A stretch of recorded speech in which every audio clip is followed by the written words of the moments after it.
ராசி நேயர்களே, உங்களுக்கு தை மாதத்தில் ரொம்ப கவனமாக இருக்கணும். ஏன்னா உங்கள் பேரை கெடுக்க பார்ப்பாங்க, பின்னாடி சதி பண்ணுவாங்க, வலையை விரிப்பாங்க. மாட்டிக்காதீங்க. ஏன்னா அப்படி தான் கிரகம் இருக்குது. உஷாராக வந்துடுவீங்க நீங்கள், அதையும் நான் சொல்லிடுறேன். அதுக்கப்புறம் பார்த்தீங்கன்னாக்கா உங்களுக்கு மற்றவங்களுக்காக போலீஸ் ஸ்டேஷனோ கோர்ட்டோ கேஸோ போக வேண்டி வரும்.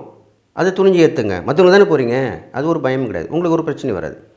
அப்படி பண்ணிட்டீங்கன்னா உங்களுக்கு வர பிரச்சனை தீர்ந்துடும். ஆனாலும் உங்களுக்கு பெரிய மனித தொடர்பு கிடைக்கும், லாபங்கள் கண்டிப்பாக வந்து சேரும். தை மாதத்தில் அந்த கிரகநிலையை வச்சு பார்க்கும்போது தொழிலையோ வியாபாரத்துலையோ லாபங்கள் வந்து சேர்ந்துடும். உத்தியோகத்தில் தான் வரும். உத்தியோகத்தில் எப்படி வரும்னு கேட்குறீங்களா? ஓவர் டைம் பண்ணுவீங்க, உங்கள் வேலையை பாராட்டி திடீர்னு இன்சென்டிவ் போடுவாங்க, இன்க்ரிமெண்ட் போடுவாங்க, இது மாதிரிலாம் போடுவாங்க தானே, அதெல்லாம் உங்களுக்கு கிடைக்க போகுது. அது பயன்படுத்திங்க.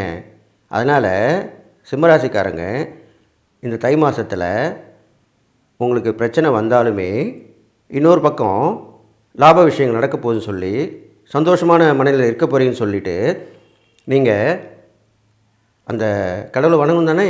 உங்களுக்கு பிடிச்ச சாமி எது இருந்தாலும் வணங்கிட்டு வணங்குவீங்களே, கண்டிப்பாக நீங்கள் செய்வீங்கள்ல, செய்வீங்க. அப்போது அந்த கடவுளுடைய அருளால் அவருடைய துணையால் இந்த தை மாதத்தில் உங்களுக்கு எல்லா விஷயமும் விளங்கி தெளிவான மனநிலையில் இருக்க போகிறீங்க.